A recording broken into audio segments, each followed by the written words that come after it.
Assalamualaikum warahmatullahi wabarakatuh.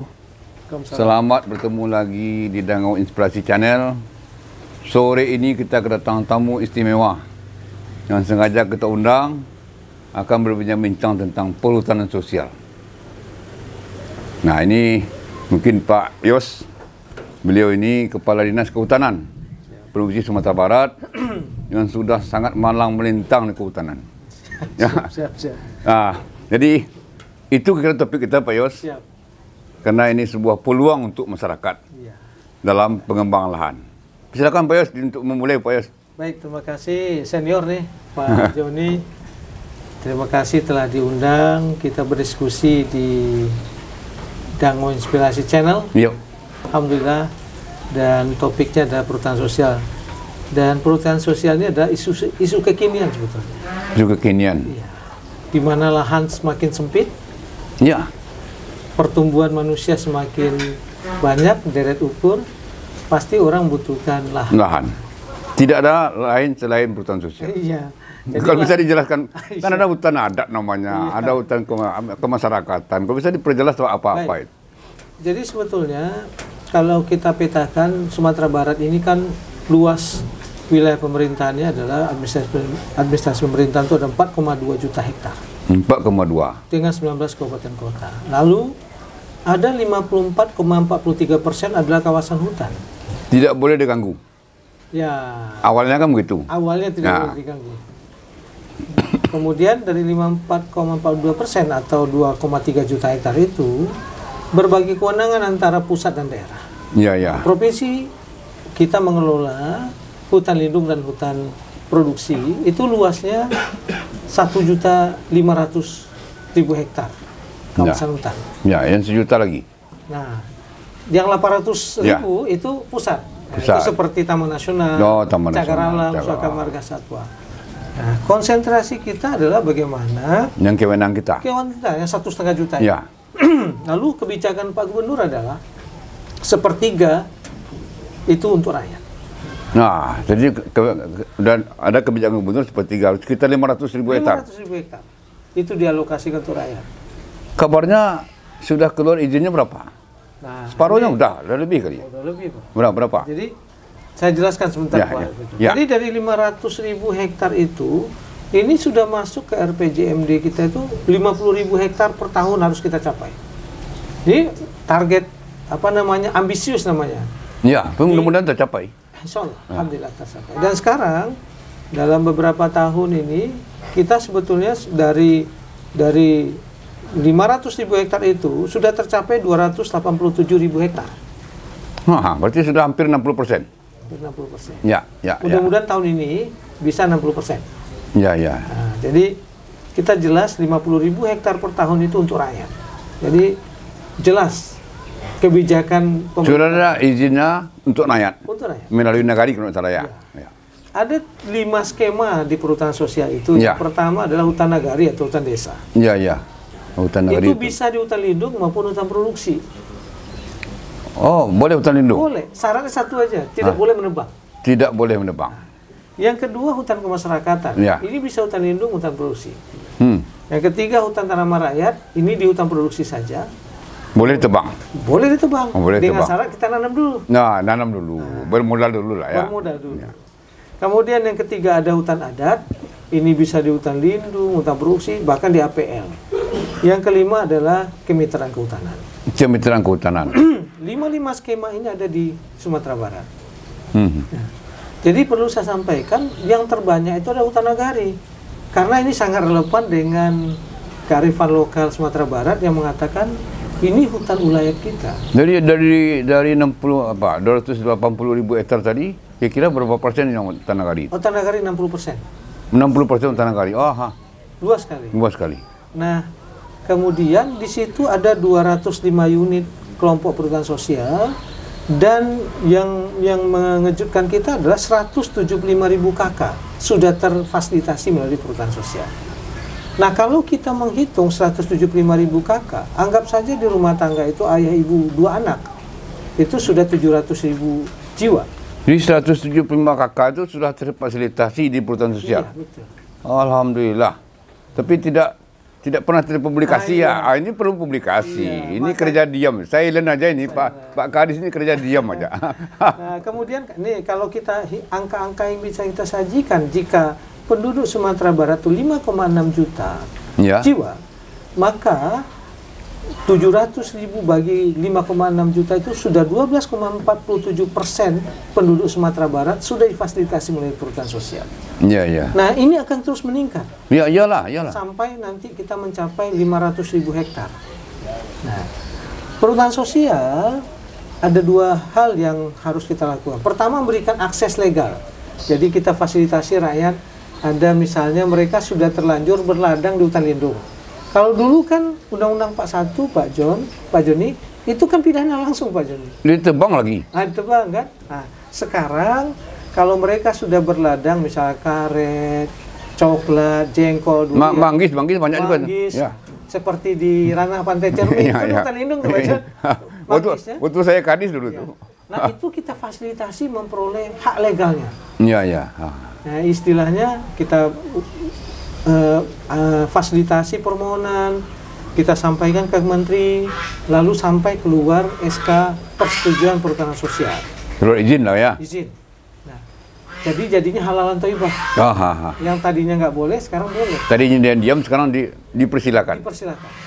Nah, yang menariknya di perhutanan sosial, yang sudah peroleh izin perhutanan sosial itu Pak Jon, seluruh potensi yang terdapat di dalamnya itu bisa dimanfaatkan dan itu berangkap sebagai izin.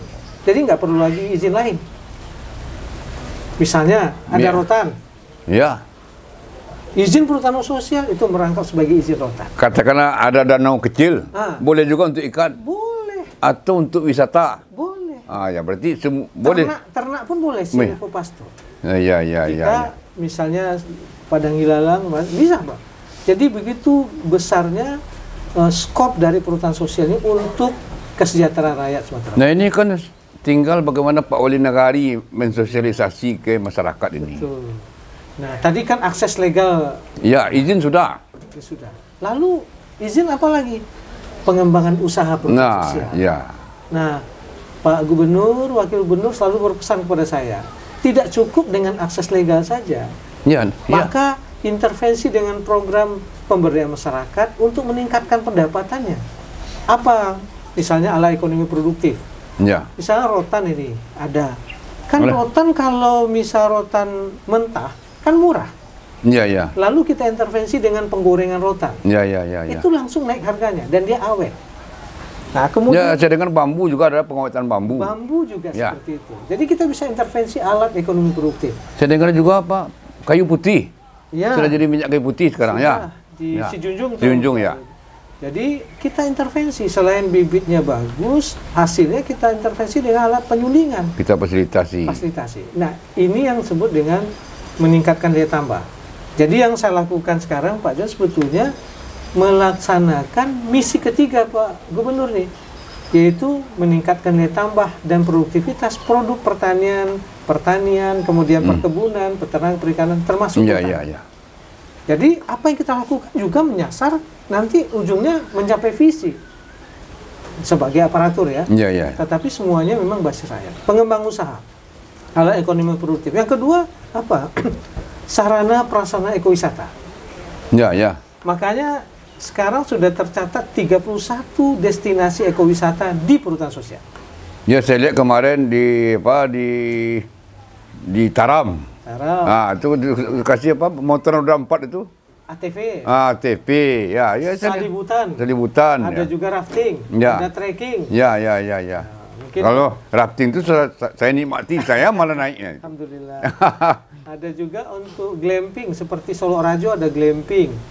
Padang Jani ada glamping. Jadi orang bisa menginap di situ, menikmati alam dan air bersih. Itu perhutanan sosial digunakan untuk wisata. Tetaplah difasilitasi ya. Dan kita fasilitasi apa? Sesuai dengan potensi yang ada. Ya.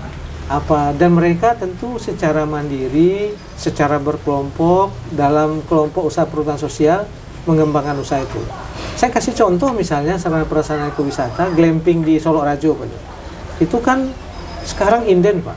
Iya. Karena memang menikmati alam ini adalah sebuah tren baru. Tren baru ya. Ya. Orang mau menikmati alam, Alam. dengan seutuhnya kan begitu. Nah, kita ambil peluang itu ke perhutanan sosial. Ya. Beringin Sakti Rau misalnya, Rau Selatan itu cuma 2 hektar pinusnya. Tapi itu bisa Ini yang di Rau ya. Rau, bisa menghidupi pemuda-pemuda, 40 pemuda, sarjana dan tak sarjana. Taram 70 anak. Solok Rajo ada 35 anak muda. Jadi memang ini mengembang usaha, perkembangan usaha lumayan, alhamdulillah. Yang ketiga apa? Nah ini, pengembangan budidaya lebah madu Galuh-Galuh. 3.000 kotak per tahun, 3.000 stuk per tahun. Dan ini juga pengungkit pendapatan petani hutan di Sumatera Barat. Dan itu salah satu usaha rumah tangga. Usaha rumah tangga. Ya, kemudian kan lebih halal kan sudah digerakkan juga. Iya Pak. Nah jadi alhamdulillah saya laporkan juga 3 tahun terakhir Pak John, kita agak dengan adanya intervensi pembiayaan program itu kepada perhutanan sosial, terjadi peningkatan pendapatan petani hutan. Kita survei tiap tahun. Iya. Di November, Desember kita survei berapa sih pendapatan petani hutan Sumatera Barat saat ini. Nah, tahun 2020 kita pasti pakai data di statistik di Sumatera Barat dalam angka. Itu nilai 1,5. Tahun 2021 kita survei setelah intervensi program, itu angkanya menjadi 1,7. Di BPS juga ada spesial petani hutan. Ada ya. Ada. Sekarang ada. Dulu nggak ada itu. Dulu nggak ada. Nggak ada itu. Sekarang ada. Oh udah diurus kali ya. Ya, Dulu kan petani aja dulu. Iya. Nah, jadi 2022 itu naik 1,9. Nah, 2023 kemarin kita sudah sampai 2,3 juta rupiah. Ya wajar lah, karena mereka sudah dapat fasilitas tanah tuh, Iya. lahan. Ya. Yang dulunya payah mereka menanam tanaman, katakan hortikultura misalnya, bisa nggak di PS? Bisa banget. Iya. Misalnya alpukat bisa banget. Ya. Jengkol bisa. Nah, ini, manggis yang mahal itu, boleh. dan situ juga. Nah, kemudian yang lain lagi Pak, ini kan peluang ke depan ini. Ya. Sasaran kita memang ke perhutanan sosial juga. Ya. Sekarang kan mulai orang bergerak di dunia ini nama green economy, Ya. green energy. Ya. Nah ini satu-satunya jalan keluar kita bertanam kita, Iya. memanfaatkan kayu untuk pengganti batu bara, Iya. pengganti solar. Iya. Ini ada batu, semen Padang, ada Teluk Sirih, apalagi satu lagi Membilih. Cirantang, apa namanya itu? Sigantang. Cigantang. Nah ini kita peluang nanam kayu bisa nih di perhutanan sosial. Ini bisa sekali. Bisa sekali ya. Jadi kami sudah membuat perjanjian kerjasama dengan Semen Padang, bahwasanya dalam rangka penurunan emisi karbon di Semen Padang ada green energy. Gini ya. Nah, mereka 5%. Nah itu bekerja sama kehutanan, kita penyediaan bibit kaliandra. Kaliandra ada di Persemayan, dan kemarin 2 tahun lalu itu 250.000 batang kita support. Nah ini bisa untuk jadi green energy. Ya, batu bara hijau istilahnya sekarang. Batu bara hijau. Ya. Dan ini sekarang kita perkuat dengan PT Semen Padang itu penanamannya di lokasi perhutanan sosial. Nah Teluk Sirih udah? Belum. Cigantang belum juga? Belum. Nah, ini kerja keras nih Pak Yos. Kita fokus satu-satu kita selesaikan sehingga ini bisa menjadi model dan tinggal kita transformasi ke lokasi-lokasi lain. Iya. Nah, harus ada modeling dulu lah. Modeling dulu. Dan Ya. ini kalau perhutanan sosial bagusnya adalah ditanam tanaman ini, kaliandra ini kan cepat tumbuh. Kemudian di lahan-lahan kritis. Iya. Terus masyarakat dapat upah juga, Ya. dan hasilnya bagi hasil dengan masyarakat. Nah, kemudian kaliandra ini juga dia menghasilkan bunga. Bunganya bisa untuk pakan lebah. Nah, jadi ini sangat ada sinergi lah ya. sinergi. Jadi, nah kemudian kita tanam kaliandra ini tidak langsung tebang habis, melainkan Ya. pakai sistem pruning, Pak. Iya. Jadi, Dipangkas. nah kita kan menjaga tutupan hutan nih. Iya. Jadi ketika dia pruning saja, tutupan hutan tetap terbentuk dalam 1 bulan dia sudah cabang Hijau ratus lagi. hijau lagi. Ya. Jadi itu kehutanan sangat mendukung green energy, baik pemenuhan bahan baku non fosil Ya. untuk industri yang sudah kita bekerja sama itu dengan Semen Padang. Nah, itu Pak Joni. Ya. Baik, Pak Yos. Kita pendek saja. Mudah-mudahan ini banyak kawan-kawan mendengar ini. Iya. Baiklah kawan-kawan semua. Di sesi yang pendek ini mudah-mudahan semua kita faham. Semua kita yang mendengar ini mau dan mampu mengkomunikasikannya dengan para pihak. Sehingga kesejahteraan petani, kesejahteraan masyarakat ini bisa terpenuhi dalam waktu yang tidak lama. Terima kasih kawan-kawan, banyak maaf. Terima kasih Pak Yos. Saya Pak Jan. Alhamdulillah. Assalamualaikum warahmatullahi wabarakatuh. Waalaikumsalam warahmatullahi wabarakatuh. Video kami kali ini, terima kasih sudah menonton. Jangan lupa untuk like, komen, dan subscribe untuk mengikuti perkembangan terbaru dari channel ini. Sampai jumpa di video selanjutnya.